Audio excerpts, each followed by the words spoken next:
turn the page, keep turning your pages, and enjoy the thrill of life.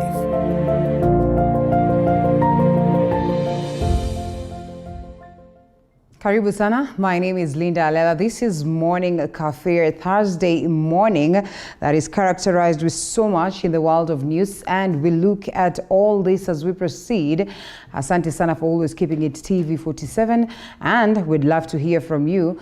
So we welcome your feedback. We sample some of these things that you'll be telling us as we proceed also with the broadcast. Hashtag Morning Cafe at Linda_Alela TV 47K is how you get to interact with us as we get to see what it is that you have to say. Remember, it's important that you as well update us on what is happening around you, even as we also do the same. So as we look at today's, of course, politics, it's important that you understand there are a lot of adjustments that are being made right now, realignments in regards to how parties are going to position themselves and key individuals who seek to go to the top of the seat. That is, of course, presidency, if at all the Building Bridges initiative is not going to sail through. But in the event that we go for a referendum, it's probably going to be a different thing. But also, it's interesting to note that there are others who argue, because of the aspect of timelines and the court battle that the BBI is facing, again, the adjustments could easily take us to a scenario where we have the referendum held the same time with the general elections. Just what is going to play is one thing that we are all eagerly waiting to see. Even as we continue to ponder, we get pundits that also weigh in on this, and that's exactly what we'll be doing this morning, even as we look at the realignments that parties are making to make sure that they position themselves. So it's all about flexing their muscles in, preparation for 2022. That's the key subject that we'll be looking at. And later on, we delve into matters education. Crucial is one of the key stories that has been captured in terms of, the placements, the university placements, and how students get themselves into, secondary schools, how they get to choose their careers and the courses that they take once they get to, higher learning institutions. And therefore, we'll be engaging the Chief Executive Officer of Kenya Universities and Colleges Central Placement Service so that she can take us through what plans are there for the students, especially those ones that have already cleared the KCAC examinations and are waiting to know what next. Remember, this is the very last stage, or the crucial stage that now introduces the people, or these students to the job market, and therefore it is important that we have a keen eye on the same. So be on standby.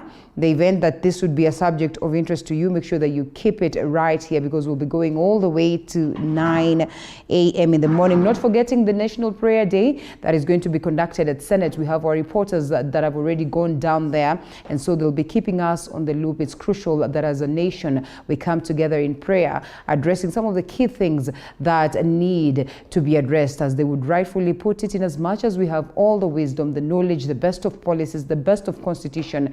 If you do not put God first, then I'm afraid you are doing zero work. And therefore today we come together as a nation, and join our leaders as we pray for, lots of aid, redemption. We pray for, emancipation. We pray for economic recovery. We pray for sanity, stability, and tolerance in the nation, and therefore we'll be taking you through that process also. So make sure that you keep it right here, cupful, to make sure that at least you are, of course, on the loop. Briefly on what the papers have in store, as I had earlier mentioned on, the key story on the Daily Nation, matters education. TSC spells doom for education graduates. Employer recommends 3 years of undergraduate studies and 1 for diploma. Well, that one we will keep it so that at least we get to engage a specialist that we have this morning in regards to the same. The reaction is that lecturers and academic staff union oppose the new framework. The proposal is already attracting pushback from education lecturers and the University Academic Staff Union, who have termed it as unnecessary and unfounded. The lecturers said they received the framework with shock and are analyzing it before authoring a counter report. Remember, on numerous occasions, we've also had these talks of, students who've taken diploma in comparison or in the same courses as others that have taken the degree courses, you hear this argument on ground that those ones who have a diploma are somehow well equipped in comparison to their degree counterparts. Well, we'll be discussing that as we continue. Long windy path for students, as they would call it, who wish to pursue a career in teaching, as employer recommends a regular Bachelor of Arts of Science followed by a 1-year postgraduate diploma in education to qualify for registration. So we'll be looking at that and we get your view on the same. Kindly drop those comments and questions so that at least the CEO, Dr. Agnes Mercy, CEO Chief, Kenya Universities and Colleges Central Placement Service, will also weigh in on the same. It's personal. Why? President Uhuru Kenyatta filed appeal.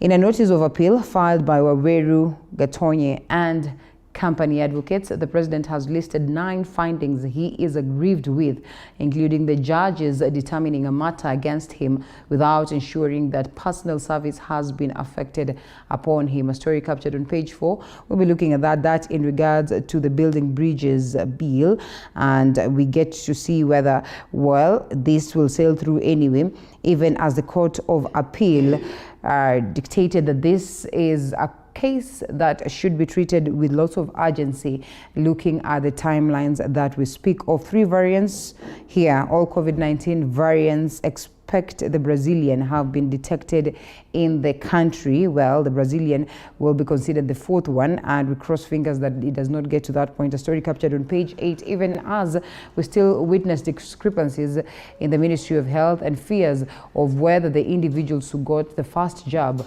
then would be lucky enough to get the second one, especially at this point when things are bad in India and across the global fraternity as different nations grapple to get the vaccines for their citizens. Mount Kenya rift widens.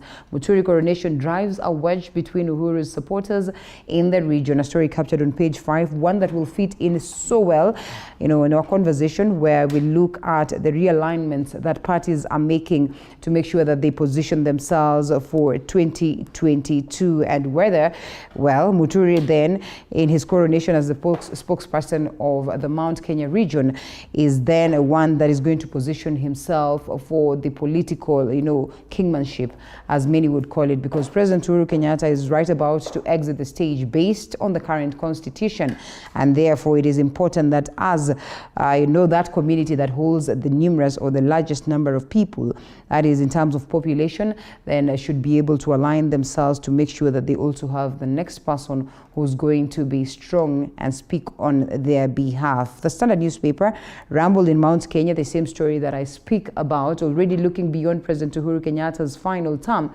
that is in office. A vicious power struggle has erupted among top politicians in the vote-rich Mount Kenya region as leaders position themselves for higher political scenario. And let's look at the hard copy, whether it has the same. Like I said, sometimes you find it's a bit different. Same story. Ramble in Mount Kenya. We'll be looking at that as we proceed, and just how popular Deputy President William Ruto now is getting in this vote-rich region, and then what it would mean for the interest of all these leaders in Mount Kenya. And another story as captured on the Standard newspaper, the first one, counties best and worst in cash collection. Well, that's really important. A story captured on the page 4 of the Standard newspaper. Revenue collection at the level of the county is crucial. If at all these counties, one, have to realize the dreams of devolution, have to make sure that their people get to enjoy the fruits of the same, and also have to make sure that they're able to drive their activities without necessarily hugely depending on the national government. With all these complaints that disbursement of funds is one thing that has been a huge problem, because then it delays activities. If you speak to members of county assembly, speak to governors today, they'll tell you that, some in close to 3 months have not been able to get monies that are supposed to help them, service the activities at the counties, and therefore the collection of the same is crucial. And so this is a report on the counties that have collected and whatever it is that they have managed to collect. We still are grappling, we still are finding it a little bit hard. As they would say, Nairobi has done well in terms of the collection, but then we understand that it's because most of the services and most of the key offices are centered right here. And so we're speaking of Nairobi City, generating about 10.4 billion, and the allocated funds 16.2 billion. The last one being Wajir with 60.12 million shillings, and allocation or an allocation of 9.4 billion shillings. We'll be looking at that later on as we continue. University dream kills top schools. Well, that's a story captured on page 25, and as we said on Matters University, we hold it right there because of that conversation that we'll have later on the broadcast. And another story, what Raila's backyard wants from President Uhuru Kenyatta. Nyanza leaders and scholars are out here compiling, some of, what one would call the irreducible minimums or their wish list to present to President Uhuru Kenyatta ahead of next week's visit to the region, even as reports show that the head of state and his handshake partner, Right Honorable Raila Odinga, plan a joint meeting with leaders to agree on new projects to be implemented before term ends. A story captured on page 6. Kisumu, one of the key beneficiaries of the handshake, based on the improvements that we've seen and the projects that have been initiated courtesy of this bromance, and therefore so much is likely to happen. And as we are going to celebrate Madaraka Day down there, we definitely expect to see so much also going down there in terms of goodies for the people of Kisumu or the Nyanza region at large. Kitui's face-to-face campaign at Coast, taking advantage of the political lull after Mombasa governor, that is Hassan Ali Joho, halted political rallies in the coastal counties, while presidential hopeful Muhisa Kitui last week quietly traversed villages in Kwale, Mombasa, and Kilifi. That is the grassroots campaigns at the coast region. Remember, the coast region is one also that has tried its level best to align itself or realign itself with conversations of having one of their own taking up the top seat, also finding, a crucial space that is on the table when, there are discussions of the goodies and the improvement in terms of development across, and the leaders have positioned themselves waiting to see then what it is that 2022 brings in store. There's still so much that we look at. Zuma pleads not guilty to graft. Of course, sports, Man City are a step away from the top, as of course heights they have never been before. They managed to reach on their journey to the Champions League final, and so much more. And so we'll be looking at all that as we proceed with the broadcast briefly. Let's see what it is that has been detailed on the front page of the People Daily. And this one I might need to open a different what Uhuru's projects tsunami. Why is it so? We'll be looking at this as we proceed with the broadcast. Remember the projects that we speak about that he's supposed to commission across the country and also launch across the country. We've seen what played out in Lamu, that in Nyeri, Nairobi, Kisumu, all these projects that are very crucial in terms of transforming different services or different sectors in the country. A story captured on page 4 and 5. President's heart and activities confound allies and critics. What will he leave? He is so keen on, the legacy that he leaves behind, while numerous people are playing the politics of succession. Leading money-making counties that we've touched on, an AG put to task over 41 judges saga. And remember, there's been this clarion call that maybe they should be sworn into office, so at least they do not halt the activities, especially at this point when we have the new CJ coming on board. And as the argument would go, then if in the event that these judges are not sworn in, or of course the judiciary is not well conformed, so much can be halted, and therefore President Uhuru Kenyatta is put also to task to make sure that he proceeds to get to see that this is done accordingly. We can only wait to see that push from Senate yesterday.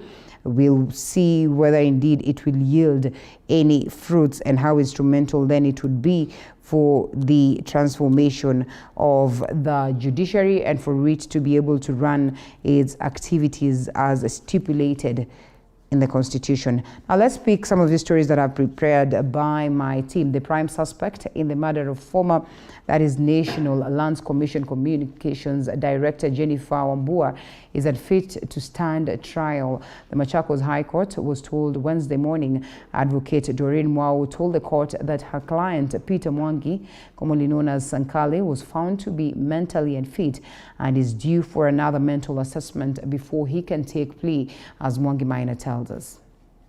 The 23rd of April, we shall now be read. Peter Mwangi Jenga alias Sankale, man accused of murdering Jennifer Wambua Itumbe, failed to take plea Wednesday morning at the Machakos High Court when he appeared before Judge David Kemei on grounds that he was mentally unstable.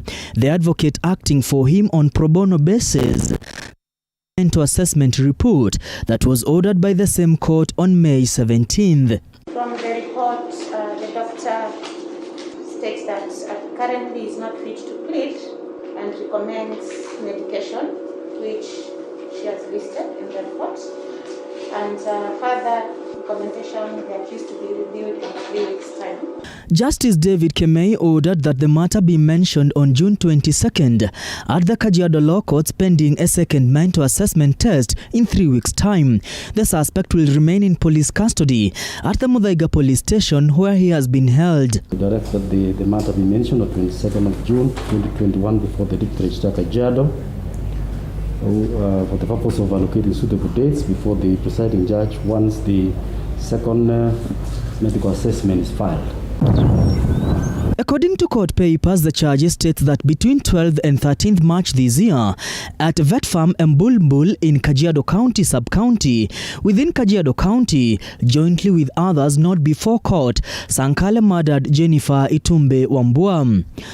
The deceased went missing after reporting to her office at Arthur House before she went missing, and 2 days later, her body was found dumped in Gong Forest. It is believed Wambua had gone to pray before her assailant sexually assaulted her and later strangled her to death. The late Jennifer Wambua was a key witness in a mega corruption case in which she was set to testify days before she was killed. Mwangi Maina, TV 47, Nairobi.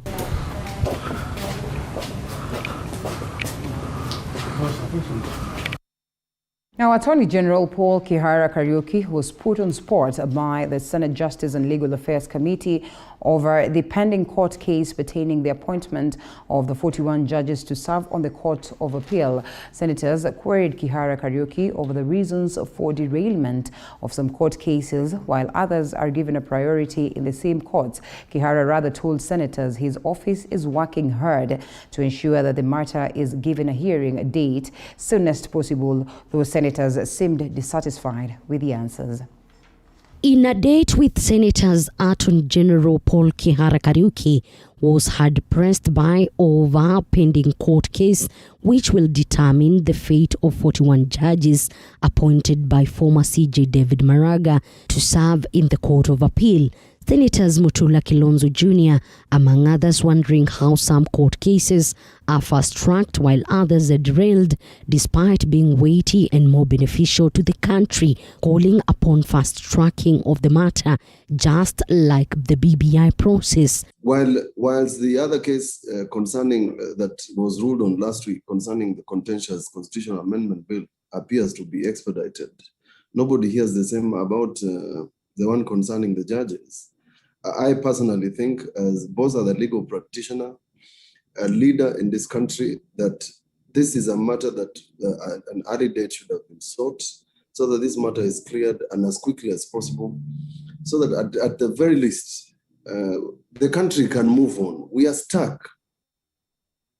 My answers or anybody else's answers at this stage would be prejudicial to that process. That is my humble view.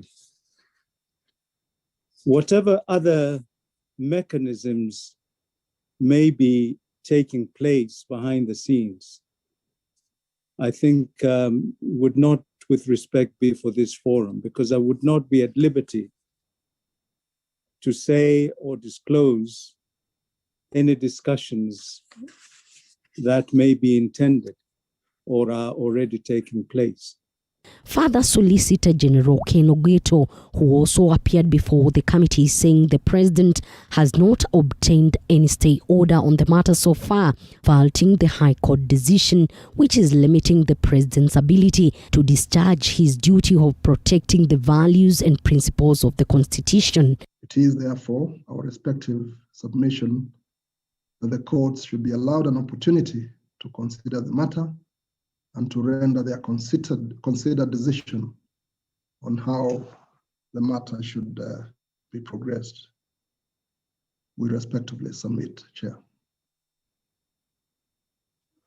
Okay, maybe we can take any comments from honorable senators before we proceed to the next one.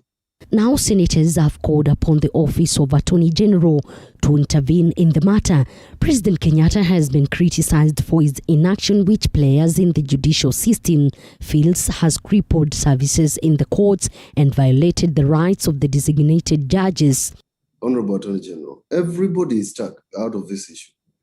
And we would like ourselves, because I've dealt with you at a personal level, I think that your legacy should be to expedite this matter and to have our judges treated properly. It is true, as the Solicitor General has said, that there are some very weighty issues which have befallen us as a country surrounding this litigation.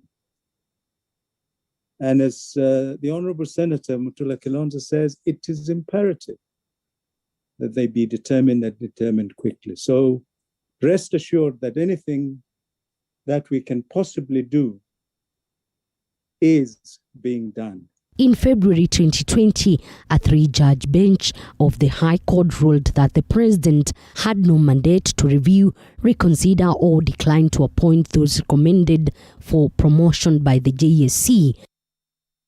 Thanks, Elizabeth, for that. Now, former Treasury Cabinet Secretary Henry Rotich and 4 others have been charged afresh over the Kimwarer and Arur Dam's multi-billion shilling scandal. The anti-corruption arm of the High Court has also set aside a lower court decision that acquitted the Nakuru West Member of Parliament Samuel Arama and 2 others over corruption allegations, as Maggie Wanjiru reports. Former Treasury CS Henry Rotich and his 4 co-accused persons appeared before Milimani Anti-Corruption Chief Magistrate Douglas Ogoti on Wednesday to answer to fresh charges over the Aror and Kimwarer Dam multi-billion shilling scandal. This comes after the Director of Public Prosecutions presented a new charge sheet in the court after amending the old one. The prosecution dropped charges against Permanent Secretary Kamau Thuge and Susan Kowach, who had previously been charged alongside Rotich. Kamau and Kowach are set to testify against the former CS as state witnesses. Meanwhile, the anti-corruption arm of the High Court has ordered Nakuru West Member of Parliament Samuel Arama and 2 others to be put on their defense after setting aside a lower court decision that had acquitted them of corruption charges in 2019.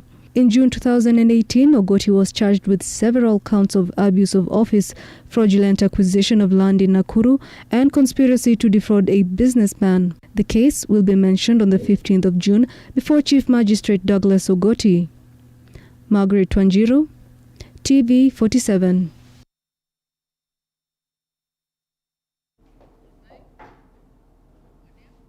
All right, to matters health now. Health CS Mutahi Kagwe has sounded an alarm on the looming COVID-19 4th wave as the country records 28 more cases of the deadly and highly contagious Indian variant. Kagwe, who was speaking during the completion of the first phase of the polio immunization campaign in 13 high-risk counties, has urged counties to prioritize leveling up of the oxygen capacities in all level 4 and 5 hospitals in readiness of the coming wave, as Zainab Mohammed tells us.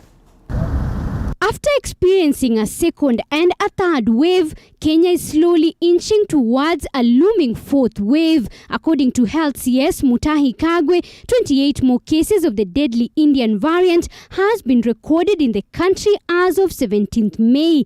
Kagwe warning that the deadly variant is now at the community transmission level. We have sequenced some 38 people, for example, and out of the 38 people, some 28 of them had the Indian variant, We are not talking about a very long time ago. We are talking about the 17th of May. That's when we did that sequencing. And therefore, it is good for us to know that the variant is here with us. The CS now sounding an alarm to counties to have all their level 4 and level 5 hospitals fully piped with adequate oxygen as the deadly variant threatens to accelerate the coming wave. The positivity is still relatively low, but we are asking county governments to prepare themselves, particularly with the supply of oxygen and piping the hospitals, piping the hospital wards, and being prepared with a supply of oxygen beyond what we currently have. Kagwe was speaking during the completion of the first phase of the polio immunization campaign in 13 high-risk counties. The first phase has seen the immunization of a total of 2.5 million children under the age of 5 against a target of 3.45 million children. Phase 2 of the campaign is set to begin on the 19th of June. Zainab Mohammed, TV47.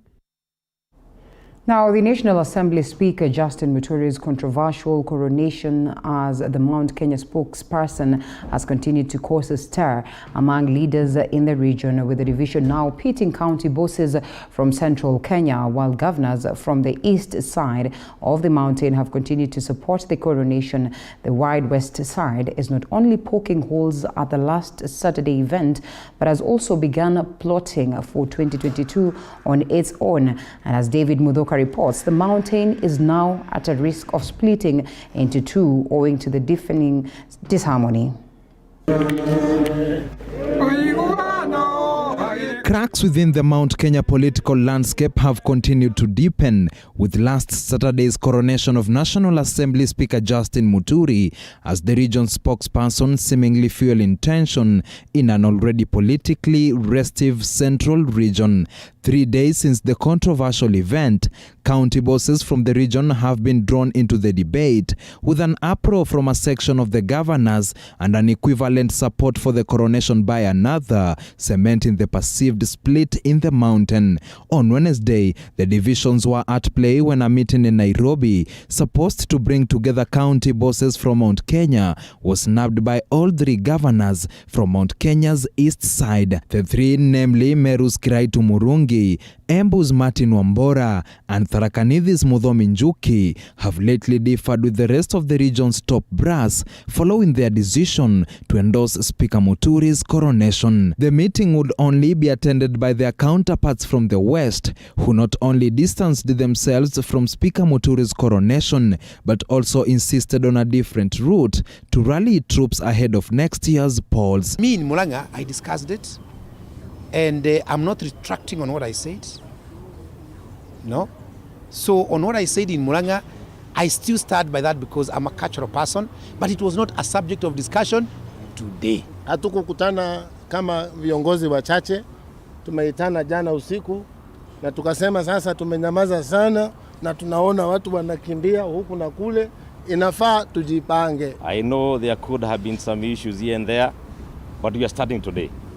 Watch this space. Mount Kenya must and will remain united. The leaders further intimated that the meeting has now set off a chain of meetings whose main agenda will be uniting the region with an eye on next year's general elections. We are planning to have a meeting of key stakeholders from the Mount Kenya region in 2 weeks' time, and we shall convene that meeting in Nyeri. Mount Kenya region carries a huge vote basket. We have said we are here to start a journey of bringing our region together. Those numbers cannot be taken for granted. They must count for something. Nimesema katiba imetupa nafasi. Tutazungumza sisi kama watu ya Mlima Kenya. Na tukiona inafaa kusukuma mmoja wetu, bila shaka usishangae ukisikia kuna mmoja ndani yetu amesema. Na viongozi wengine ambao tutashikana nao kutoka sehemu yetu, wale watu wako na interest na kura zetu zitapatikana kwa chodo moja. The elections are set to be held in August next year. David Mudhoka, TV47. And on that note, before we get to the papers this morning with me, Gloria Roba, youth policy analyst, seated right at the center of the gentlemen. And I have to start introducing her because, well, she is the lady of the house. And then we have Ben Kinuthia, who's a lawyer. And lastly, Kevin Osidu, governance expert. We had them last week. We promised that they will come back, and they're here. And we start on that very note. And I know it really might not be so much of a factor to people from, away from this region. But then it's one thing that has made the better part of news across, and I don't even know why I say it might not be of importance, because it is, looking at the huge vote basket that Mount Kenya is, as acknowledged by the leaders there.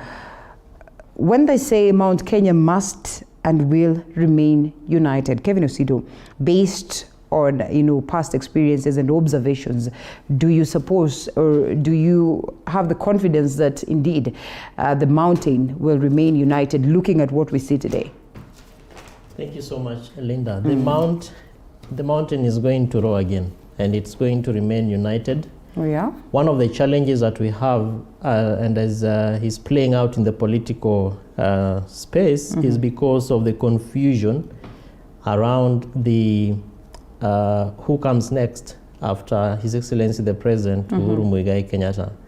And you look at the past in terms of where we are coming from, and this kind of scenario has not been seen or felt within the Mount Kenya region, because every other transition has presented a candidate.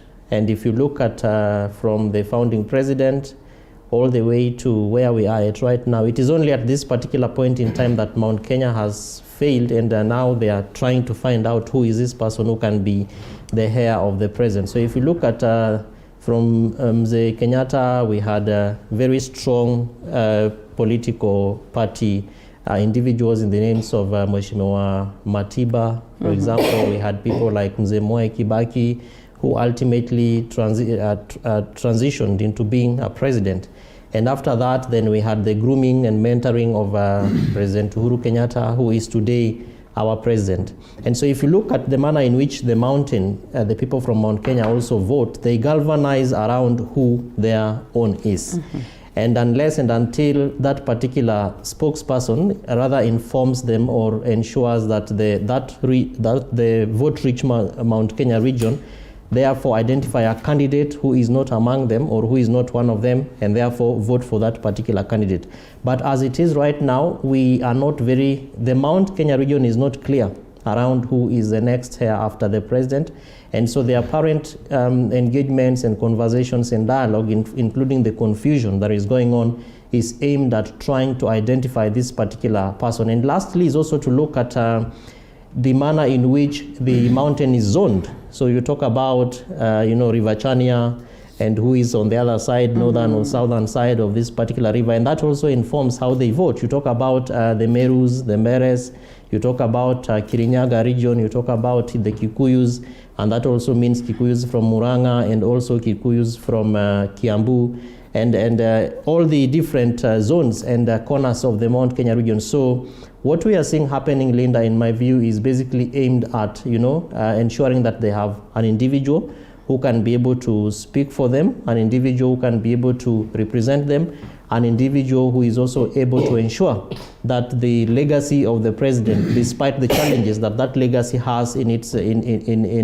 his backyard, including the fact that a candidate fielded by his own political party cannot be elected 4 kilometers away from his home. So those are issues that I'm sure the Mount Kenya region is very concerned about. And it's a space for us to continue looking at. And of course, I'll come back to you to expound some more on that. But first, Gloria, karibu sana.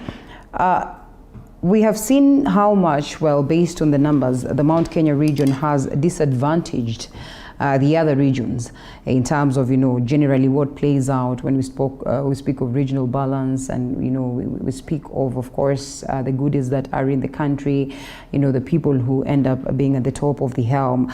And in as much as we say, well, it's their advantage, it will be in the best interest of these other regions that are positioning themselves equally to have Mount Kenya split. Just how important will this split be? And it's the most genuine, probably question to ask. I've been listening to a lot of political analysts, and particularly those from Mount Kenya.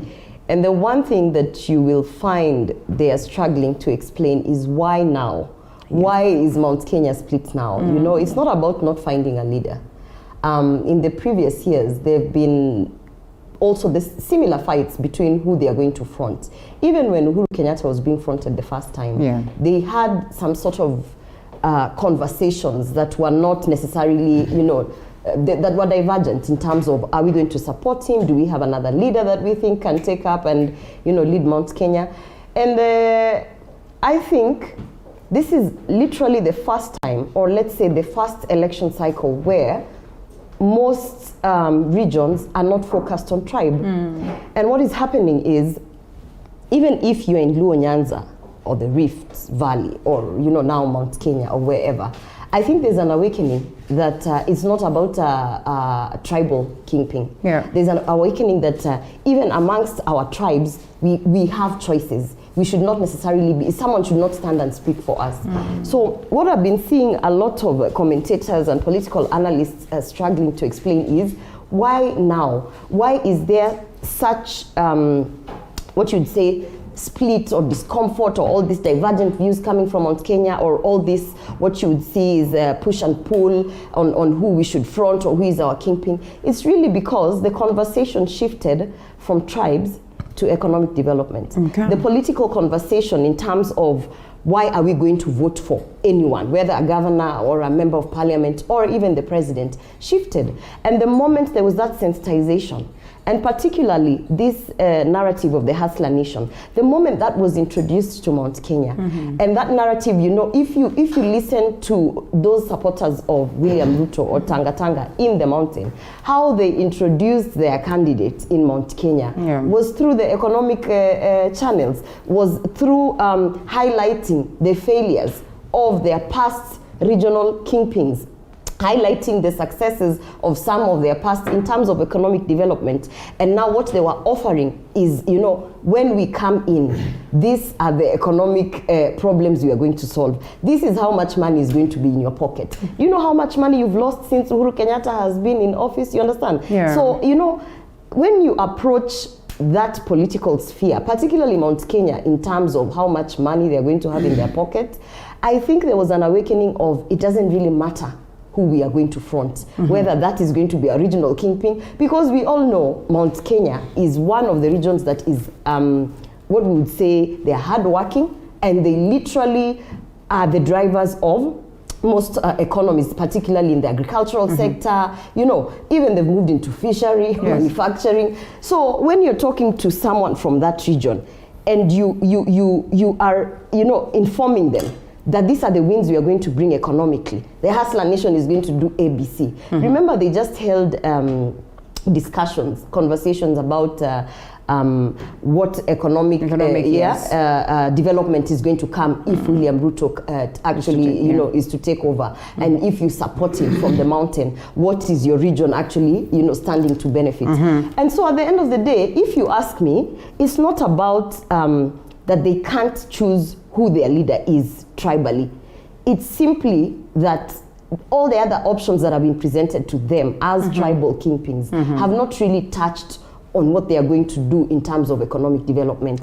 You had Moses Kuria the other day asking, now that Muturi has been, you know, made the regional spokesperson of Mount Kenya, who is he going to report to? What benefits is he going to bring to Mount Kenya? What benefits has he brought to Mount Kenya ever since he has come to the spotlight? And when they're talking about benefits, they are very clear. Economic development, how much money is in our pocket since from Mwai Kibaki to Uhuru Kenyatta to what, you know? So at the end of the day, this is literally, the confusion has been caused by the introduction of the hustler nation narrative. Well, that's the reason why I said I'm going to engage Kevin further on whether indeed the mountain is going to remain united, because there's a coming in of Ruto and a couple of other factors. We have seen the other day the by-elections being looked at as, you know, protest votes to President Uhuru Kenyatta, to tell him, you know what, in as much as you're our own, you have failed us economically. We are struggling, grappling just like any other Kenyan.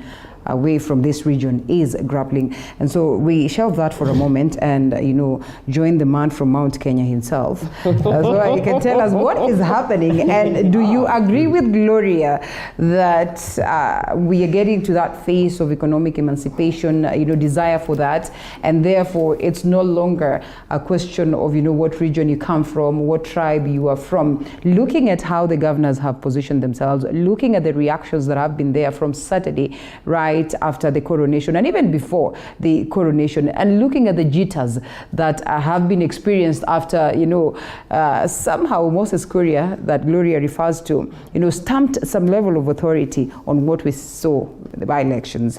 I'll tell you this. First and foremost, I want to pick it up from where Gloria left it when she said that most regions are not focused on tribes.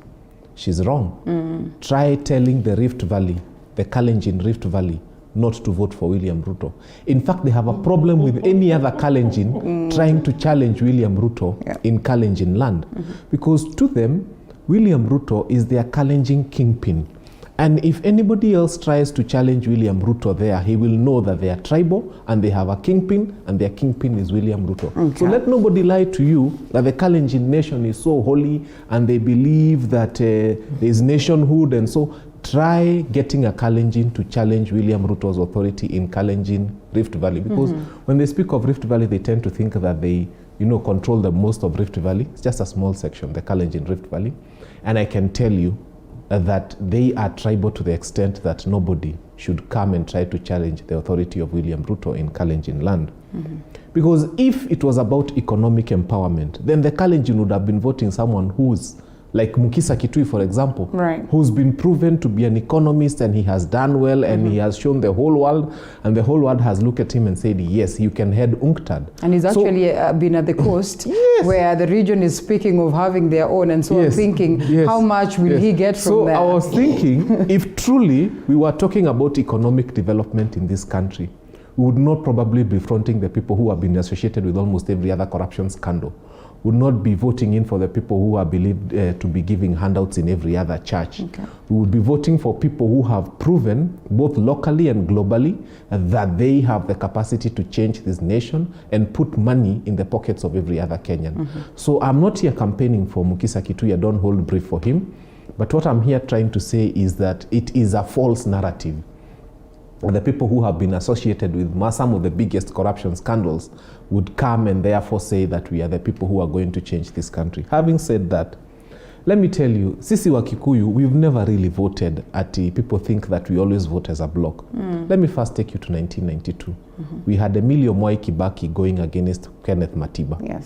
And they split the votes almost equally. And that's hence my question to Gloria, just of how important will the split of the vote be to these other regions? Because critically, we understand very well that when we have two people from the same region, the vote will always be split, and it's always considered a disadvantage. And in most cases, you find talks that, these individuals are, being told, how about you shelve your interest for this other person for the benefit of the region? Okay, I'll explain to you. You see, for the Kikuyu nation, something that people don't understand, the Kikuyu nation always looks at what is in there for us. What are we getting from this administration that is coming? And that's why for them, between Matiba and Kibaki, there was that feeling of the bulk of those who were voting for Matiba actually just wanted Moi out. And the bulk of those who were voting for Kibaki were voting him for his economic prowess and so on and so forth. In 1997, at least for once, the Gema nation voted as one, because then we only had Kibaki. In 2002, remember, President Uhuru Kenyatta then got about 1.7 million votes against Kibaki's 3.6 million votes or thereabout. So, and mind you, that's why Raila had to say Kibaki Tosha, because if they had gone as LDP and Uhuru had gone alone, and then they had NAC on the other side, NAK, definitely Uhuru was going to win this election. So that's why he had to say Kibaki Tosha, so that they can combine the LDP vote plus the... Moi had done his calculations. Actually, if they had gone into that election, Uhuru would have become president in 2002. So the region did not vote as one bloc in 2002. Look at 2007. That was the first time when the region now voted like one vote. In fact, they were saying it is Gema versus the whole country. And you saw what happened in 2007. It proved that these people have, we have a lot of votes. We have so many votes, because if it was Gema versus the whole nation and the results came as they were, you couldn't even tell who. Up to date, we don't know who the winner was. Tarakanidhi was something else. So, and it went on, and it went on to 2013. As late as 3 months to the 2013 general elections, the Kikuyu nation did not have a leader. In fact, we had started settling for Mudavadi. And that's also I tell people, don't get excited too early. I mean, William, you know, well, let me tell you, when we were small boys, there used to be a spoiled car somewhere in the neighborhood. And we'd all get into that car and we'd pretend to drive. Mpaka unasema boo, then unafika petrol station unasema weka ya 50. And you're the one who is, I mean, for me, William Ruto is like this vehicle where boys get in and make a lot of noise. You're the one who is actually making the noise, but the vehicle itself is going nowhere. And eventually that vehicle will, because it's a stalled vehicle. As late as 3 months to the 2013 general elections, Uhuru had not, in fact, people were already, the Gema nation was already settling for Mudavadi. And it was so clear that we are going to give it to Mudavadi. But looked at how things changed. TNA was formed within 3 months, and the next thing is Uhuru became president. And it moved on to 2017, where again the Gema nation voted as one. All I'm trying to say, it is not a prerequisite that the Gema nation votes as one for them to control the presidency. In fact, sometimes what would happen is, right now, if the Gema nation was split into the two candidates, Raila Amolo Odinga and William Ruto, then the biggest beneficiary would be Raila Amolo Odinga. Reason being, whenever an election is held, that guy gets between 43 to 45% of the total votes cast. So getting 30-40% of the Gema votes for him is a huge win. It would be a landslide win to State House. So getting the Gema vote to be one, and under William Ruto, that should be his main focus. If Gema votes splits into East and West, Raila is president. I can tell you for free. Because he already has 43-44% of the votes cast. Ruto has never run as an individual, so we don't even know how many votes he would get. We are just imagining, because when you see him filling a few stadiums here and there, we're imagining him, he could get votes. But I can tell you, he's never run, so we don't even know. But for Raila, it's a consistent 44, 43, 44, 43. Which does not meet the threshold, 50 plus 1. His elections have been stolen. So all I'm saying, a split in Gema vote right now is a win for Raila.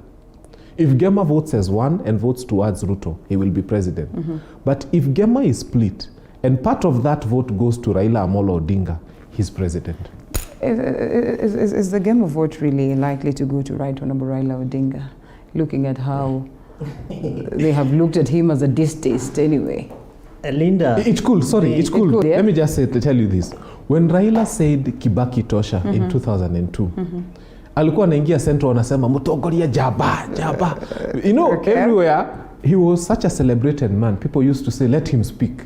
In fact... And you think he will be celebrated again? He would come and say, Anomanyomba, Miriega. And people would celebrate him.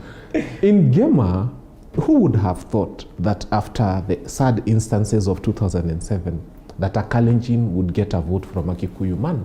Who would have thought? I'm telling you, the situation on the ground, Uhuru had to do a lot of work to sell Ruto to us. I can tell you, he had to do a lot of work. Is it after so? The 2000, yes. He was not acceptable. I'm telling you, the Kikuyus had just come, you know, more than 200,000 of them displaced. So they had come back home where they were. And I'm telling you, the conversation in the whole of Gema was very difficult. It was very hard when you remember things like Kiamba and so on and so forth, for the Kikuyu to actually accept that they could actually put in a Kalenjin. But what did they do? For personal interest, and self-preservation, yes. They voted for William Ruto so that there can also be peace in the Rift Valley, hoping that the Kikuyus would go back. Kurudi kwa mashamba zao, walidanganywa. But having said that, I think even right now, as we are speaking right now, if Raila Amolo Odinga comes on a charm offensive, unajua hajaanza kukampeni. Hajaanza. Si unajua alifanya BBI mikutano 3, watu watangatanga wakaanza kuumwa na tumbo, wakaanza kujifanya wanaingia kwa mikutano.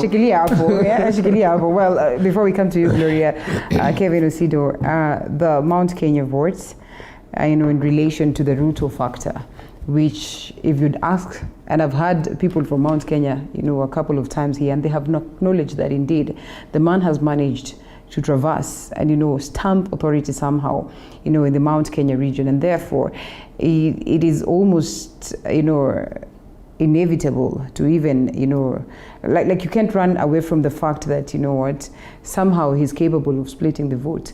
And that's why Ben acknowledges that, if he splits this, then I'm afraid he is not lucky, because then, well, the others will go to Right Honorable Raila Odinga, if those are the key people that we're looking at right now. Linda, those assumptions are fallacious. And they are fallacious because if you look at the manner in which the Mount Kenya vote is split, it is a vote which is being split among themselves. Yeah. It's not an outsider, if I could use that word, coming in to split the vote. It is, and is mentioned Mzee Mwai Kibaki and the later Mheshimiwa Kenneth Matiba. Those are still Mount Kenya people. And then he brought in the aspect of Mheshimiwa Raila Odinga. And if you look at how Raila Odinga has played his politics, he has been very calculative in terms of having premeditated arrangements with the two. So he knows that, for instance, for me to win 2002 with the assumption that I can get into 2007, let me support a Mount Kenya leader. And he did that for 2002. It's not that Kenya didn't have a candidate, and it's not that we would not have voted for any other if, for example, not if not Raila Odinga for 2002. But you see, the country, looking at that kind of political context where people were saying Moi must go, the people were fed up with certain things. People wanted a change. And in between that, there was also conversations around a clamor for a constitutional change, which is almost similar to where we are at right now with the BBI conversations. So you fast forward that to 2007, and so Raila, having worked with Mzee Kibaki and the Nusumukati government and all the challenges that existed, he gangs up with Mheshimiwa, William Ruto, and they almost win the 2007 elections. And as he says again, up to now we do not know who won, because then ECK chairman told us, Mimi sijui nani alishinda elections. We move on to 2013. And then here comes Mheshimiwa William Ruto, and give it to him. The gentleman is an ardent, exquisite mobilizer and effective communicator. He will speak to the people, and that conversation will resonate with what the people feel. However, looking at how Kenyan politics is done, unfortunately, that narrative does not sell. And I would probably dare say that it's still too early, because politics is shaping up and the context is playing through very many other different scenarios and also indicators, including the BBI. In fact, I wouldn't be surprised if Mheshimiwa Uhuru Kenyatta dissolves parliament and he says, let's see what happens, because it has happened before. I wouldn't be shocked if the BBI conversations get back to Bunge and they follow a parliamentary initiative. Because all these things, in my view, will have to play before the regions actually agree on who is going to speak for those regions, because they matter. And why they matter is because politics is a game of power. And I like the analysis that Gloria is giving about economic development, but we have been in this country. The president decides how much money goes to which region. And that is why people talk about devolution.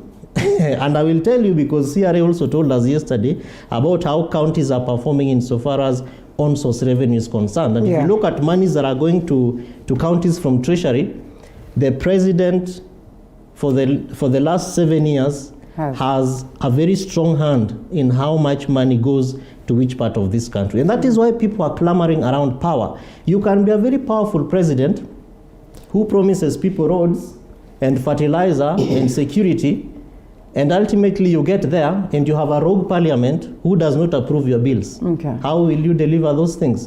And so if we do not look at how we communicate to Kenyans insofar as power and how it is playing around, I think we'll be confusing people. And so let me therefore dare to say, the person who will, if Mheshimiwa Ruto runs and goes to Central, it will take not Mheshimiwa William Ruto to speak to the people of Mount Kenya to vote for him. It will take one of their own to speak to them in their language. And that's why all politicians, including Raila Odinga, including myself, when I go to Kiambu and all these Nyeris to those community town hall meetings, I have to ask, I have to ask a few Kikuyu languages from the pretty girls around there and ask them, so how do I greet people? How do I say asanteni sana? How do I say I'm from Rarieda? So that I am able to, to relate and then pacify them and say, yeah, this gentleman with his color, I think he just strayed away, but he's actually one of us. And that is why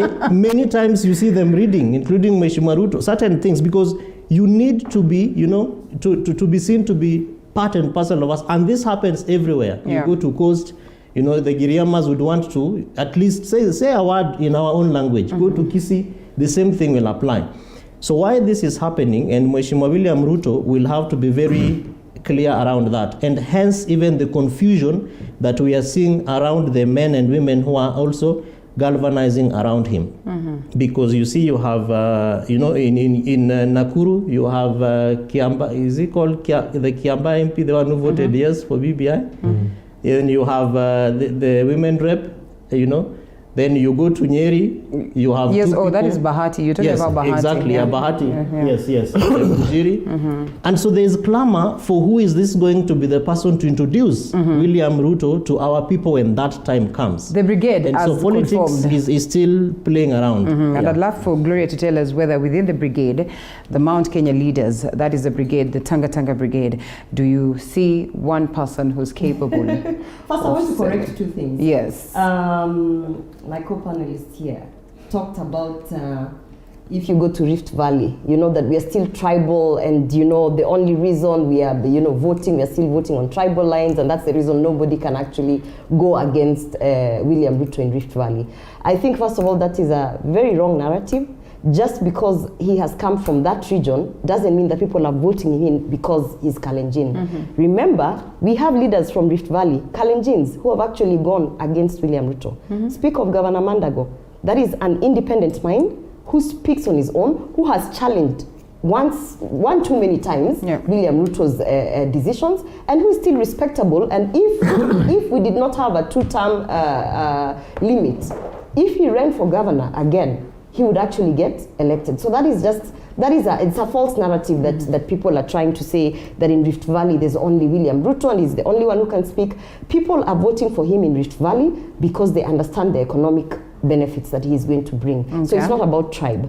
And when you talk about I've been listening to the history of we had this and we had that in Mount Kenya, and so we therefore never really, our votes have been split, blah, blah, blah. Remember, a day in politics is like 10 years. So when I hear someone saying that we know for sure Raila Odinga has this number of votes because, he has been tried, he has been tested, and he has this now, and William Ruto has never been tried or tested, that is a fallacy, because we know when the elections were annulled, when Uhuru Kenyatta and William Ruto were actually told that we have to go again and convince the citizens that they have to go back to the voting stations and place their votes. Uhuru Kenyatta never really campaigned. It is not him who went to sell William Ruto anywhere.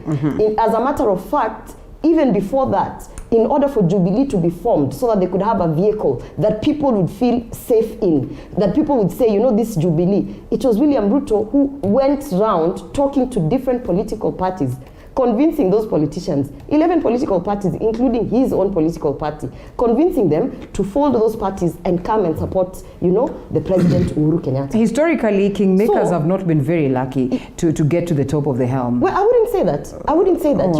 You can say that there has been a pattern. Not necessarily historically, and now you're putting a blanket. All right. Historically in Kisii County, we don't see women as leaders. But you're going to be the first member of What parliament. happened in Bonchari? We had a woman who got over 6,000 votes. You understand? So yes, it takes a while to get there, but it can also we can also wake up one day, like we said, Moya Toke, and we actually, voted him out. But whichever way he was to exit the stage anyway. Not necessarily. Right, Not necessarily, because you can say the same for. But then he can decide to alter even the How come it did not happen in Uganda? Right. How come it did not happen in Uganda? How come we didn't say that they've been saying they're so tired of their leader? But their constitution, protects and the fact that it was very clear that in fact the narrative that was happening in Uganda, they were saying our president needs to go home, but it will take the right person get him to get off that seat. And so it's in politics, you can't just say historically this and that, because also we have made history by annulling elections, by electing, by getting a chief justice who's a woman. So there are those exceptions, and it takes a particular individual with charisma, with some level of integrity, some level of influence. And when you say that Raila Odinga has been tried and tested, so he has this number of votes, you're forgetting that after the handshake, we are not talking about the same Raila Odinga that some of us threw out our Safaricom SIM cards for, We are talking about events, monumental events that have happened. After BBI, and whatever we saw, when we saw what was happening with the additional constituencies and where they were going, and how Mount Kenya was trying to hold the Prime Minister's seat. After that, we are not talking about the same Raila Odinga. People don't see him as the person they saw in 2008, in 2017, or even prior. So I want to say that there are two narratives being pushed here. That first of all, Rift Valley can only speak William Ruto because he is Kalenjin. That is false. I will challenge. If Governor Mandago were to stand, you will see. You will see that there are actually people in Rift Valley who will think, maybe I will try to vote for There's some this person. truth in what it is that Ben says, and that's why we agree. There is a level of truth, yes, based on the activities that you're seeing in the past. But if you're talking about, and like I said, a day in politics is 10 years. And that's my biggest fear, Gloria, when we speak about a day in politics being 10 years, and I'm sorry I'm distracting your line of thought. I'll come back on that very note. When we speak about a scenario where Ben says, in 2013, we actually did not have a candidate, and boom, all of a sudden we had. Sometimes, like in one day, you're able to pick this candidate, but you pick a mistake. The people of the mountain will tell you today, they regret. It's not about Mount Kenya not having a candidate. The struggle you're seeing is about them understanding that this time round, it's not going to be as easy as when we were removing Moi. Because at that point, everybody was actually voting Moi out. So whichever candidate you threw in the field would win. And the mistakes that come along with that. That's the reason right now, if you speak to anyone, they'll tell you the only person who can actually compete in a way that will have a true competition with William Ruto is Raila Odinga. And Mount Kenya is trying to say, as we are going into this election, where are we positioned? It's different. It's not like the last time we could have put Mwai Kibaki, we could have put whoever, it's about, we have a very strong competitor here called William Ruto. Gloria. So we need to actually pick the right candidate. Okay, on that very note, we come back after this break to expound some more. Wondering what next in a crowded, confused and uncertain career market after KCSE? Worry no more. TV47, the fastest growing youth-targeted TV station across the 47 counties, brings you an entire month of career options and choice opportunities across all the leading universities and TVET institutions. We have put together a rich group of experts who will guide you through your career aspirations throughout the month of May. This will climax with a virtual career fair scheduled for the 28th of May at the University of Nairobi Auditorium. All relevant stakeholders are invited to reserve a seat via david.katiku@tv47.co.ke or careersfair@tv47.co.ke on 0791 999 883. New Blue Band peanut butter. Made with 100% pure peanuts. And a good source of omega-6. Grow healthy and happy kids with New Blue Band peanut butter. Hey, now that's hitting the right notes. When life gets boring, we bring out our play. You see, playfulness is in our DNA. It's in the way we move and laugh. It's in the way we walk, the way we rock, and how we just don't stop. You feel me? We add color to everything, to every day and every dish, because the world needs our crazy. We're the different flavors that make life more exciting. We're the ones who add color to every moment. Fanta, color every moment.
with me, Kevin Osido, Gloria Oroba, and Ben Kinothia. Back to you, Gloria.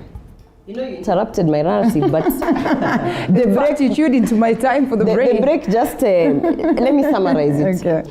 One thing I will agree with those from the mountain is that they are known to vote for their own. Yeah. That's a fact. It doesn't matter how many people you are going to parade, they will look to where the Kikuyus are, the mountain is. They will look wapi ndio Mount Kenya. However weak the candidate However weak the other candidate, whatever alliance that is formed, whatever coalition, if BBI comes, whichever, 5-man, whatever that stands, they will look where is Mount Kenya here.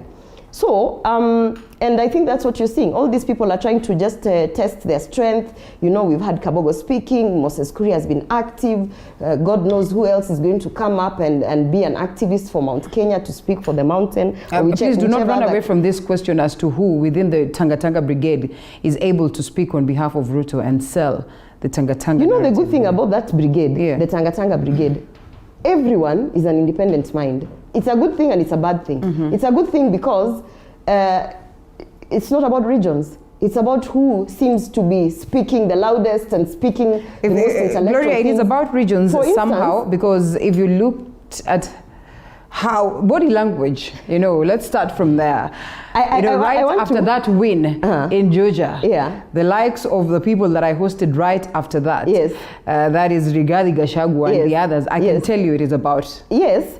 And by the way, because of that win, that is also another example that demystifies this thing of someone who's never been tried and tested. Because Moses Kuria, which election did he vie and get votes based on his strength? Okay. And yet, you understand, and yet the mountain right now is partly looking to there's this guy called Moses Kuria. Moses Kuria, the first time he was elected is because the current sitting Ninia died, and the next time is because he got the Jubilee ticket and actually went almost uncontested. There was no other candidate. So that's not a person who you can say has got votes historically, and yet, but you also know for Jubilee. No, and yet, but you understand, it's so that narrative of saying that William Ruto has never been on the ballot as a president, ABCD, doesn't work. Forget about it.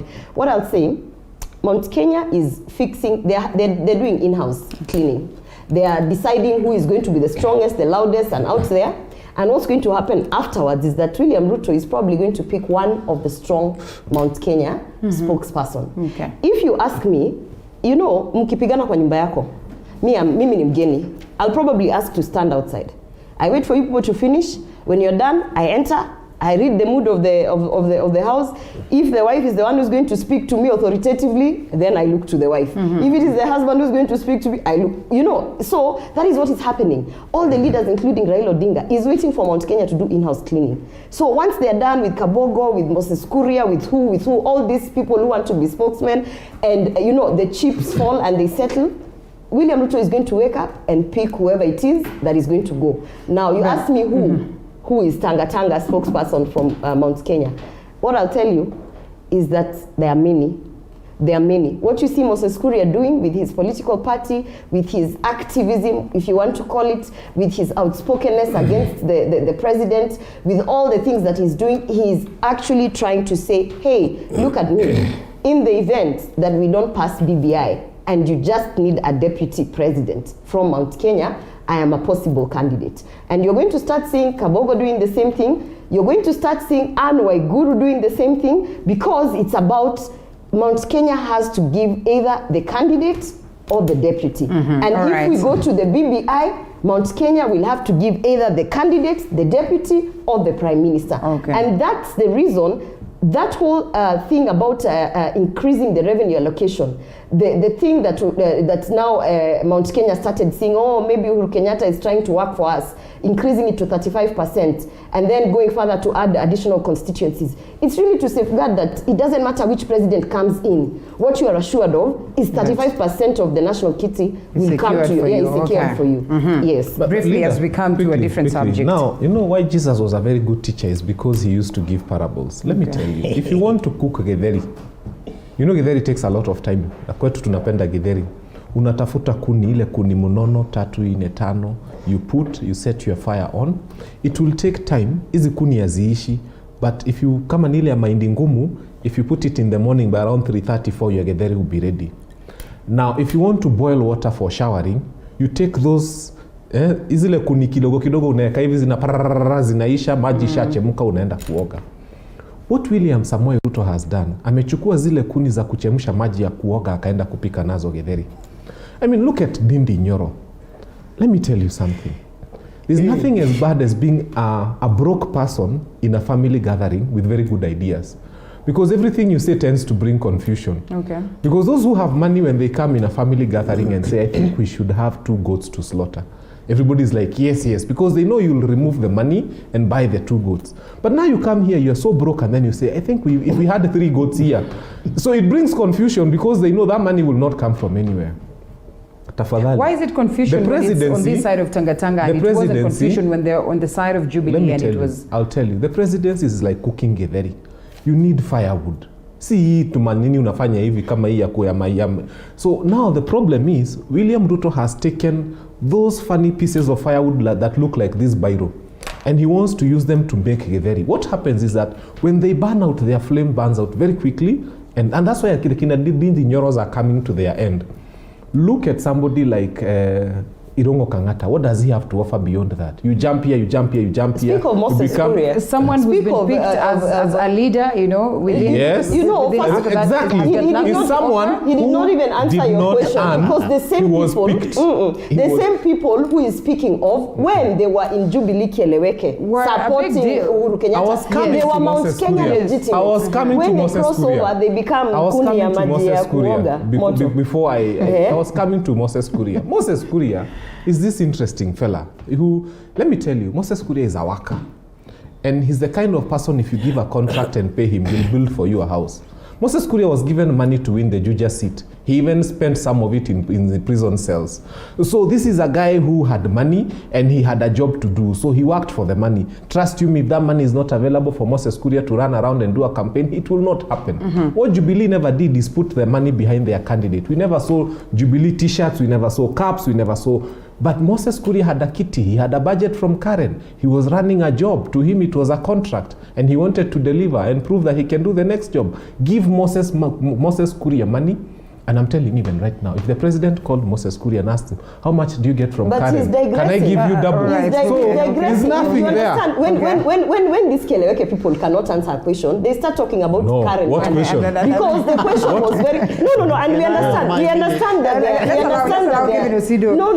This one we have to... so much in Karen. We can't allow this kind of talk. Anytime you ask a straight question, like we've asked, when Moses Kuria, Akina Ndindi Nyoro, all those people, when they were in Kieleweke, they were apparently Mount Kenya politicians, heavyweights. But they were not firewood. Who the president was listening to. When they crossed over and became Tanga, and we asked him the same question. And the same way he's speaking passionately about, negatively about these people. I'm wondering, you normally say, in Tanga, we don't have ABC. In Kieleweke, we have ABC. Where are those heavyweight Mount Kenya politicians who are backing the Kieleweke narrative? Where are they? Please do not tell me Murade, because Murade has never gotten 1 vote. It's not about votes. How many votes has David? Not as a member of parliament, not as an MCA, not as Murade does not have a vote. How many votes does David D have? Tell me which heavyweight politicians are these? Officially, but David D was on this other side. Yes. All right, he has that economic wisdom that economics requires. Kenyan politics and the 2022 transition is still it's in the wee hours of the day. Still too early, if I could say so. And why this is very troubling is because we have a very strong constitution that says if you're a president, you only serve 2 terms. It's 10 years, 5 of both, and you go.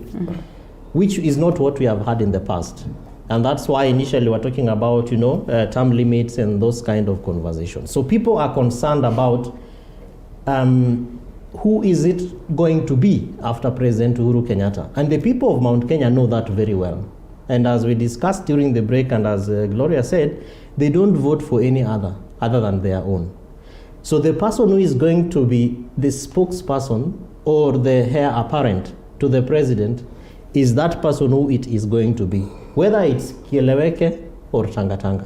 Because ultimately, when you get into the ultimate, game of power power where politics is going to be played, we will see mergers. Yeah. And there are possible scenarios, where Mheshimiwa Ruto will also want to have, it could be, and if they do their statistics very well, maybe even his deputy may not come from Mount Kenya.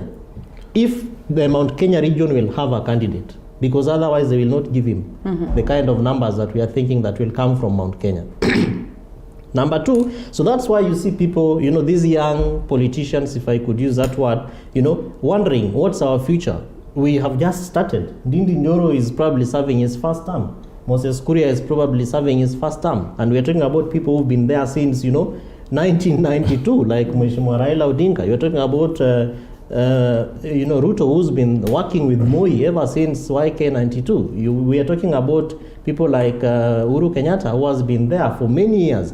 So they are also trying to find out what is our space in all this thing called Kenyan politics and the clamor for power. So they have to position themselves. And the noise that we are seeing, including all those activations that they are trying to engage in from the Mount Kenya region, is indeed, in my view, an avenue to profile who they are and the kind of numbers that they can be able to garner. If you were to put Moses Kuria, for example, side by side with people like Gachagua or even Mheshimiwa Susan Kihika, in my view, Moses Kuria has proved that I can form a political party and field people and actually get candidates, which is really an upper hand if you have to look at it politically. Yeah. On the other hand, President Uhuru Kenyatta is asking himself, is my legacy secured? Remember, we are talking about power and how it plays around resources. And that I think we have agreed on. That whoever has what it takes to, despite all these laws around revenue allocation and revenue, resources that are going to counties and all that, you have two things. One, new power bases from the counties. You have governors who are serving their second term, and they also want to show who they really are insofar as mobilizing for politics and positioning their counties and regions ultimately is concerned. Yeah. But then the other side, the president is concerned around what is my legacy?